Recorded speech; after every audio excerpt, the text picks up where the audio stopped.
Tô de férias, fui no cinema com a minha filha e agora eu quero saber por que é que não estamos ainda falando sobre a sensacional obra de arte do cinema que é Chico Bento e a Goiabeira Maravilhosa. Que filme sensacional! E aí você pode estar se perguntando o que é que Torto Arado está fazendo na mesma tela. Eu vou provar para você em menos de 5 minutos porque é que Chico Bento e a Goiabeira Maravilhosa é um preparatório, uma versão kids de Torto Arado. As duas obras, para começo de conversa, têm um enredo principal que, conforme a história vai se desenrolando, abrem espaço para uma história que era um pano de fundo que se transformam na história principal. O Chico Bento começa defendendo a goiabeira melhor amiga, mas no fim da história, todo o filme se transforma numa história sobre questionar esse progresso que está chegando na vila a qualquer custo. Essa se transforma na história principal. Já em Torto Arado, o livro começa falando da relação de coexistência de Bibiana e Belonísia por conta de um acidente que não fica muito bem explicado, em que uma perde a língua e a outra começa meio que a existir ali, falar, se comunicar no lugar dela, elas têm uma relação muito íntima, mas depois a história vai se desenrolando de um jeito que se transforma em uma narrativa para questionar o sistema latifundiário do qual elas fazem parte. É uma história que acontece lá no sertão baiano, então são famílias descendentes de negros, de indígenas que trabalham na terra, fazem a terra render, mas eles não podem ser donos da terra de forma alguma, nem construir casinhas de tijolo, alvenaria eles podem, tem que construir casa de barro, porque o barro a chuva leva com facilidade.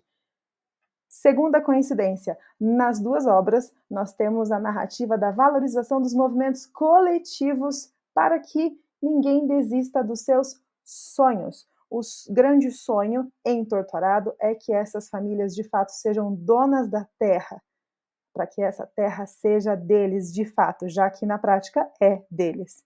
Já em Chico Bento, o sonho é que a goiabeira de Chico permaneça no seu lugar, já que é uma goiabeira com a qual ele tem uma relação especial. Mas essa goiabeira, claro, é simbólica, é um meio ambiente, é a natureza, é esse espaço. Coincidência número 3. A narrativa fantástica, as experiências sobrenaturais, quase espirituais com a terra. Tem uma sequência de cenas incríveis do Chico Bento conversando com a goiabeira, que é a Thaís Araújo. Ele conversa com a goiabeira, ele vira passarinho, ele vira um par de coisas. Ele se transforma na própria natureza para entender que ele precisa seguir em frente e não desistir desse sonho, precisa continuar conversando com os amigos e convencê-los a lutar juntos. Já em Torto Arado, as netas de Donana, Belonísia, Bibiana, têm uma relação com a terra muito forte.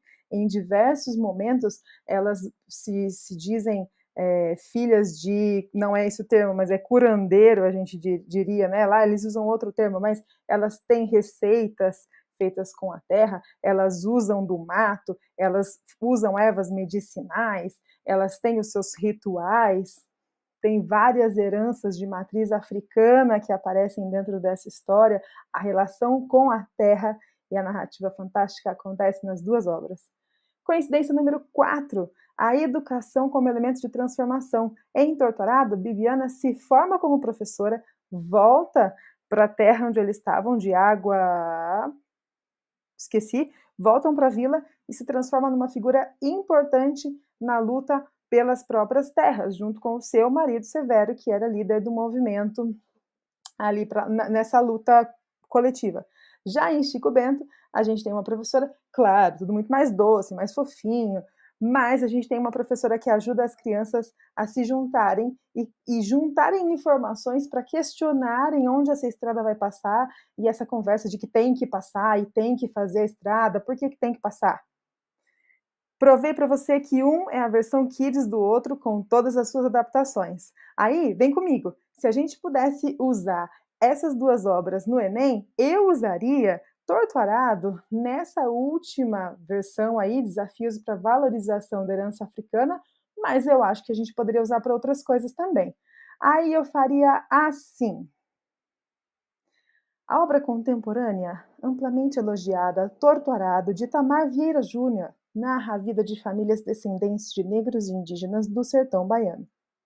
Ao longo de décadas, tais famílias lutam por reconhecimento não apenas de seu trabalho na terra que afirmam que deve ser sua, faltou aí um ser, mas também por respeito às suas tradições espirituais ancestrais, vista como pagã pela Igreja. Tal retrato, mesmo fictício, demonstra a problemática do preconceito sofrido por populações de matriz africana em terra brasileira. Para valorizar a herança cultural africana, faltou um L, devemos investir em uma educação básica antirracista em que diferentes traços sejam respeitados, argumento 1, e valorizados, argumento 2. Agora, olha isso, que coisa mais bonitinha! Ai, não aguento. Como é que você faz para citar Chico Bento como repertório de vestibular e tirar 200 na competência 2? Daria para a gente usar isso lá na versão de 2021, a falta de empatia nas relações sociais no Brasil. O filme infanto-juvenil Chico Bento e a Goiabeira Maravilhosa, de 2024, reproduz nas telas uma narrativa em que Chico Bento compartilha um desafio com seus leitores. Sua goiabeira favorita, plantada em seu nascimento, corre o risco de ser derrubada para que uma estrada de asfalto passe pela vila. Apesar do teor leve e comercial, já que é um filme familiar, a obra trata de forma bela reflexões importantes, sendo um bom exemplo de como o coletivo pode atingir grandes objetivos desde a infância. Tal ensinamento apenas pode ser construído em um sistema escolar que valorize a empatia, sobrou um V, por meio da educação emocional, argumento 1, e incentivos a ações conjuntas, argumento 2. Gente, duas obras sensacionais. Eu tive a feliz coincidência de ler os dois, de ler um e assistir o outro ao mesmo tempo. Não pude deixar de passar aqui e fazer essa junção de Lé com Cré. Demais, muito bom. Se você quiser ter acesso a outros materiais, incluindo esse plano de aula aqui para você organizar suas ideias e como usar item por item, dá uma olhada aí na descrição desse vídeo, acessa os meus outros materiais, porque eu posso te ajudar a destravar a sua redação do Enem, começando por garantir 200 pontos na competência 2, que é repertório sociocultural. Beijos, beijos, beijos, beijos de luz, não usem drogas, a gente se vê no nosso próximo vídeo. Beijos, tchau!